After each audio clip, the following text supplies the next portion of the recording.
తాకట్టులో ఉన్న బంగారాన్ని విడిపించి ఆ రోజున్న మార్కెట్ ధర కట్టి మిగిలిన డబ్బును మీకు అందిస్తుంది కొమ్మూరి గోల్డ్. నమస్కారం గురువు గారు. శ్రీమాత్రే నమః. సంకష్టహర చతుర్థి, సంకటములు అంటే మనకున్నటువంటి ఆటంకాలు తొలగించేవాడు గణనాథుడు అని చెప్తాం. అవునండి, అవును. సంకటహర చతుర్థి రోజున ఏం చేస్తే మనకి ఇటువంటి అన్ని అడ్డంకులు తొలగిపోతాయంట? తప్పకుండా అండి. మనకి శాస్త్రాల్లో చతుర్థి తిథికి చాలా విశేషమైనటువంటి స్థానాన్ని ఇవ్వడం జరిగింది. అందరూ కొన్ని మంచి పనులు అయ్యో చతుర్థి తిథి వద్దంటుంటాం. పంచమి తిథి మంచిది, సప్తమి మంచిది, షష్ఠి అనగానే వద్దంటాం, అష్టమి అనగానే భయపడతాం, నవమి అనగా భయపడతాం. కానీ కొన్ని తిథుల్లో చతుర్థి, అష్టమి, నవమి దేవీ భాగవతంలో కూడా చెప్పబడింది. ఇవి చాలా విశేషమైనటువంటివి. ఈ రోజుల్లో కనుక దేవతా సంబంధించినవి ఏదైనా చేస్తే సంకష్టములు పోతాయి. సంకష్టహర చతుర్థి, హరించేవాడు సంకష్టాలు. అయితే ఎవరి జన్మజాతక చక్రంలో అయినా కేతు ఉండే పొజిషన్స్ని బట్టి వాళ్ళకి ఆటంకాలు వస్తుంటాయి. ఒక్కొక్క గ్రహానికి అధిష్టాన దేవతలు ఒకరు ఉంటారు. కేతువుకి అధిష్టాన దేవత గణపతి, రాహుకి దుర్గా. అంటే అందుకే రాహు సంబంధించిన దోషాలు ఏమైనా ఉన్నాయి దుర్గాదేవిని పట్టుకోండి అంటారు, క్లియర్ అయిపోతుంది. కేతు సంబంధించిన దోషాలు ఏదో ఉన్నాయి గణపతిని పట్టుకోవాలి. మనకి ఏదైనా ఆటంకం జరుగుతుంది, ఇప్పుడు లగ్నంలో ఉందనుకోండి, వాళ్ళు ఎదగడు తొందరగా. లేకపోతే స్పిరిచువల్లోకి వెళ్తే మళ్ళీ బాగా ఎదుగుతాడు. ధనస్థానంలో ఉంది, లేకపోతే ధనానికి సంబంధం కలిగి ఉంది, డబ్బులు రాకపోవడం, వచ్చినా సరే పోవడం, కుటుంబంతో ఏదో విభేదాలు రావడం జరుగుతుంటుంది. అప్పుడు సంకష్టహర చతుర్థి చేస్తే ఇది క్లియర్ అవుతుంది. అయితే ఒక్కొక్క ప్లేస్లో ఉండే కేతువుని బట్టి ఒక్కొక్క ప్రక్రియ చేస్తూ సంకష్టహర చతుర్థి రోజు చేసినట్లయితే మరింత మంచి ఫలితాలు వస్తాయి.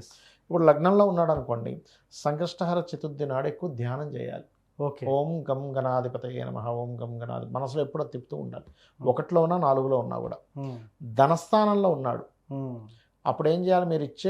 మీరు స్వామివారిని గరికతో పూజించాలి. గరికతో కనుక పూజిస్తే కుటుంబాభివృద్ధి జరుగుతుంది, ధనాభివృద్ధి జరుగుతుంది, కుటుంబంతో ఉండే ఎడబాటు కూడా తగ్గుతుంది. శాస్త్రంలో గరికని చాలా విశేషంగా చెప్పారు. అయితే అది జలరాశుల్లో ఉన్నాడు కేతువు, తర్పణం చేసి ఆ గరికని పెట్టచ్చు. అగ్నితత్వ రాశుల్లో ఉంటే హోమం చేయాలి అదే గరికతో. ఓకే, అలా కాదండి భూతత్వ రాశుల్లో ఉన్నాడు, చక్కగా ఉలవలు దానం ఇస్తే మంచిది సంకష్టహర చతుర్థి నాడు. ఇప్పుడు జలరాశులు అయితే తర్పణము, అగ్నితత్వ రాశులు అయితే అది, భూతత్వ రాశులు అగ్ని, భూ, వాయు, జల, వాయుతత్వ రాశులు ఉన్నాయనుకోండి కేతువు. వాయుతత్వ రాశులు అంటే ఏమిటి అని చెప్పి చూసుకుంటే, అగ్నితత్వ రాశులు ఏంటి అని ముందుగా చూసుకుంటే మేషము, సింహము, ధనస్సు. భూతత్వ రాశులు వృషభము, కన్యా, మకరం. వాయుతత్వ రాశులు మిథునం, తుల, కుంభం. వాయుతత్వ రాశుల్లో ఉంటే మీరు ఎక్కువ వింటుండాలి గణపతికి సంబంధించిన ఏవైనా. జలతత్వ రాశులు అంటే ఏమిటి? కర్కాటకము, వృశ్చికము అండ్ మీనం. ఇవి చేయాలి. అయితే 3వ స్థానంలో ఉన్నాడు కేతు. మీరు ఏం మాట్లాడినా మిస్కమ్యూనికేషన్ అయిపోద్ది. అప్పుడు గణపతిని తలుచుకుంటూ సంకష్ట చతుర్థి చేస్తే మిస్కమ్యూనికేషన్స్ తగ్గుతాయి, అన్నదమ్ములతో పడకపోవడం జరుగుతుంటుంది కదా. 4లో ఉంటే కూడా మెడిటేషన్లా చేయాలని చెప్పాను. 4లో కనుక కేతు ఉన్నారు ఎవరికైనా, వాళ్ళ పేరు మీద సైకిల్ కూడా ఉండడానికి వీల్లేదు, పనికిరాదు, పోతుంది. వాళ్ళకి ఇంకా ఎక్కువ కష్టాలు వస్తాయి. జీవిత భాగస్వామి పేరు మీద, పిల్లల పేరు మీద కొనుక్కోవాలి ఏ ప్రాపర్టీ అయినా. మరి వాళ్ళ జాతకం కూడా చూపించుకోవాలి. కరెక్ట్. 5లో ఉన్నాడు, సంతానం దూరం అవడం, ఫ్రెండ్స్తో ఇబ్బంది రావడం, షేర్ మార్కెట్లో గిరుక్కోవడం జరుగుతుంటుంది. అలాంటప్పుడు ఏదైనా ఒక మంత్రం తీసుకొని గురువుల దగ్గర, గణపతి మంత్రాలు ఉంటాయి, చాలా రకాలు ఉంటాయి గణపతులు. ఆ మంత్రం తీసుకొని రోజు అనుష్ఠానం చేసినట్లయితే పంచమ స్థానంలో ఉండే కేతు ప్రభావం తగ్గుతుంది. 6లో కేతు ఉన్నాడు అనుకోండి, శత్రువుడు అర్థం కాదు, రహస్యంగా శత్రువు వీడిని పాడు చేస్తూ ఉంటాడు, ఏమిట్రా ఈ పరిస్థితి అనిపిస్తూ ఉంటుంది. హోమం, గణపతి హోమం చేస్తే, గణపతి హోమాన్ని పెట్టుకున్నట్లయితే ఖచ్చితంగా క్లియర్ అవుతుంది. సప్తమంలో కేతు ఉన్నాడు, జీవిత భాగస్వామితోనే, పార్ట్నర్షిప్స్తోనే ఎప్పుడు ఏదో ఒక ఇబ్బందులు ఉంటూ ఉంటాయి. బట్ సప్తమాధిపతి బాగుంటే కొంచెం తగ్గుతుంది. కానీ అప్పుడు ఏం చేయాలి? జీవిత భాగస్వామితో కలిసి మీరు గణపతి పూజ చేసుకోవాలి, అప్పుడు ప్రభావం ఉండదు. అలాగే అష్టమంలో కేతు ఉన్నాడు, తాతగారి ఆస్తి పొరపాటును కూడా తీసుకోకూడదు. ఒకవేళ వస్తే దాన్ని అమ్మేసి కూడా కొనుక్కోవాలి. తాతగారు ఆస్తి తీసుకున్నాడంటే అయిపోయింది. ఇంకా అక్కడ సీక్రెట్ ఆర్గన్స్ మీద ఎఫెక్ట్ రావడం ఇట్లాంటివి ఎక్కువ జరుగుతూ ఉంటుంది. అట్లా తీసుకుంటే సహజంగా కూడా. 9th హౌస్లో కేతు ఉన్నాడు, తండ్రి మంచి దేవతా సంబంధమైన దీంట్లో ఉంటాడు, ఎక్కువ క్షేత్ర దర్శనాలు చేయాలి. అందులో ముఖ్యంగా గణపతి క్షేత్రాన్ని వెళ్ళడం కనుక చేస్తూ ఉంటే చాలా మంచిది. దశమకేతు ఆ వ్యక్తి ఉద్యోగంలో ఎంత రాణించలేడు, కానీ వ్యాపారం చేస్తే రాణించగలడు దశమంలో కేతు ఉన్నప్పుడు.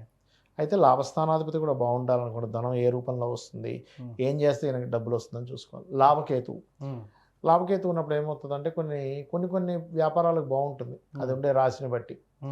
కానీ లాభకేతు మంచివాడే చెప్పాలంటే. ఎస్. కానీ కొన్నిసార్లు వాళ్ళకి పడని వ్యాపారాలకు వెళ్తే ఇబ్బందినిస్తాడు. ఓకే. 12లో కేతు ఉంటే ఈ వ్యక్తికి కొన్నిసార్లు అంటే తండ్రి ఆస్తి పడకపోవడం, సెక్సువల్ రిలేటెడ్ సంబంధం విషయంలో కొంచెం ఇబ్బందులు రావడం, ఎస్. విదేశాలకు వెళ్ళడం వల్ల అక్కడ ఇబ్బంది పడడం వల్ల ఇండియాకి రావడం జరుగుతుంటుంది. అలాంటప్పుడు గణపతి ఆలయానికి వెళ్ళి అక్కడ మీరు కనుక ఏదైనా సేవ చేసినట్లయితే వ్యయస్థానంలో ఉండే కేతు ప్రభావం తగ్గుతుంది. ఎస్.